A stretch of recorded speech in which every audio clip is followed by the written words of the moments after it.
Hey folks, Phil the B-Man here. So I think I'm finally ready to answer this question about the timing on nukes and cells and splits.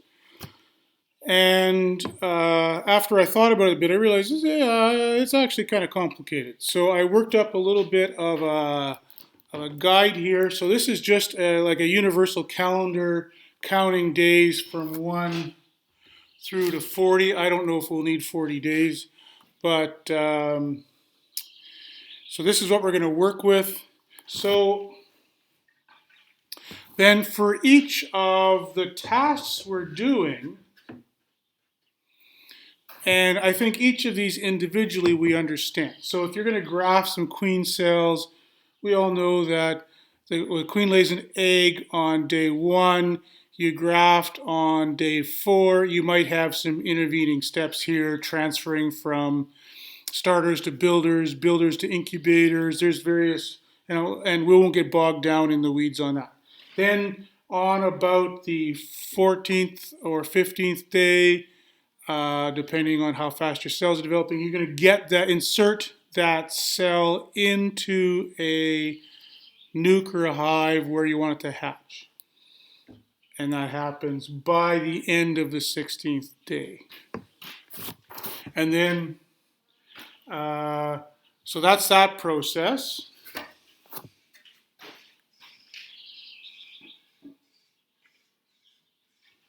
My nukes, I call the twin nukes, the two-sided hives, the 5-frame nukes sandwiched into one single super. Same sort of scale. The start of the process is removing the queen and the surplus brood. And this is a wintered over set of nukes. And then on about the 4th day, and there's all of these numbers have margins of errors in it, right? You can squeeze it up or you can squeeze it. You could lag a little bit. If you wait too long for cells to be ready, you're going to start to get some natural cells occurring and so on. So you typically 3rd or 4th day add a queen cell, and then about 2 weeks later, that's ready to start being checked to see if the queen is good. And then about 2 weeks later, you're going to start to see that thing develop, and it's going to need some space. Sooner, at the very least, once this queen is laying, there's going to start to be some bees hatching, and you'll need to create some space if you want that to be a viable unit. So that's the nukes. Nukes made as a split, and some of that surplus brood coming out of those wintered nukes is used to make, new nukes. So I'd build a nuke that evening or the next morning. I'd open the door when it's at its new location. About a week later, I like to go back and check if the queen has taken properly, and that in all the handling and screwing around, nothing untoward happened. And as early as then, but sometime in this zone here, we're going to want to transfer that nuke to a standard 10-frame box. And then as that thing starts to hatch out new brood, we're going to add a super to it.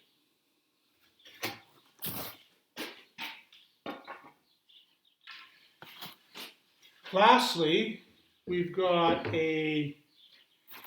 what I call my full box split, or when you've got a strong double hive, or maybe you've reorganized things above and below an excluder.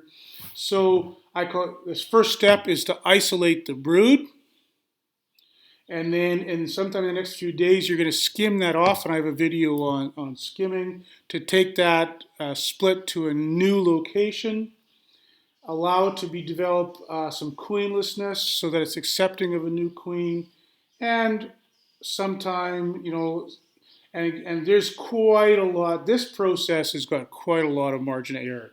You can tighten this up or add days in here without too much difficulty.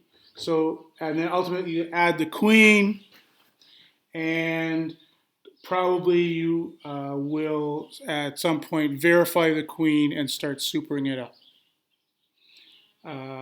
So that's now. How do these all add in together? So suppose it's the first day of your new queen season. You've been through your hives. You realize actually we're going to need to make some splits. We need to get going on this. So maybe and just to keep math simple, I often start on May the 1st, just because for my region and my convenience, it's an easy day to use. So I might graft on May the 1st, which means I've got cells I'm going to put into hives on the 11th. So I need to get those places for those cells ready.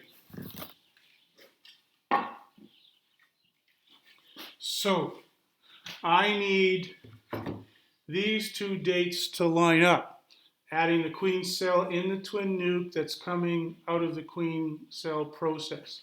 So that means that I need to be preparing those twin nukes and having surplus queens before those queen cells are ready. So that means I'm doing a combination of building nukes in this where there's surplus brood here, and I'm also adding queens to those full box splits, because this is the surplus queens are coming from these hives and they go to these two places. And so now when you see it all laid out like this, and you're going to realize first step is grafting. And then right away you get on your horse, get in your truck and get out to the out yards and start preparing, getting that brood isolated from those queens in those big hives, so I will often graft and then isolate brood and then come back to these other steps later. So and this is big giant slide rule basically. And as I said before, like now we can slide everything together. So suppose that you don't get around to grafting till the 7th of May. Well then, 8th or 9th of May, you better be starting to get some of that brood in your main colonies isolated, so it's ready to. And whether you're taking that brood out to make nukes, or whether you're taking that brood into these full box splits, doesn't matter. You need to be, a few days after you're grafting, you need to start having that brood become available. So and of course, in a larger operation like mine, I'm doing these operations on multiple days. In my operation, I tend to graft about every second day. So then I'm bouncing back and forth in these various jobs. But there's this general cycle of grafting, isolating brood. Then I get into the twins, and I'm removing those queens and putting them back to these hives I've skimmed and adding them to these nukes that I've built. And then that cycle just repeats, the next day and the next day and the next day. So I hope that answers the original question about timing. In my operation, once these twin nukes are built up and I start to super them, I tend to basically operate them as standard hives for the rest of the season.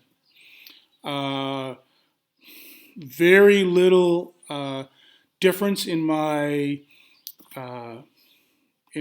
operating processes from a single standardized hive versus one that has two queens in it. Those young queens are extremely reluctant to swarm in their first year, and so confining them on what is essentially, a frame of feed on the outside wall and then 4 frames of brood means that they don't use up a whole lot of their vitality in that first season. And they're pretty fresh queens when they get transferred into a standard hive the next year.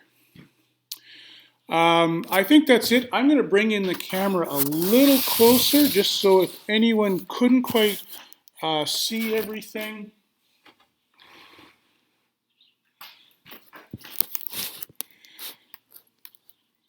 that they can have a good hard look at that. So queen cells, and that math is very well understood. Virtually every beekeeping guide has that. Some of this is less obvious. The isolating the brood, leaving it queenless for a while, and once it's above that queen excluder, it becomes a little bit queenless just because the queen isn't walking around in there quite as much. So if you end up leaving it on the parent hive longer, the total time you need queenless probably shrinks. If you skim it, on the next day, then probably leave it queenless a few more days. So this period to this period is fairly solid. These two can overlap a little bit. On the nukes from building, I leave about a week before I verify the queens, and by 3 weeks, it's going to need a box. The twins, uh, adding that cell, you have to, do the preliminary work to have a queenless nuke ready to take it. And so that means working them typically 2 or 3 days before. All right, I hope that's useful to you. Let me know what you think. If you have any comments or questions, happy to hear them in the comments. Have a great day, everyone. Thanks a lot.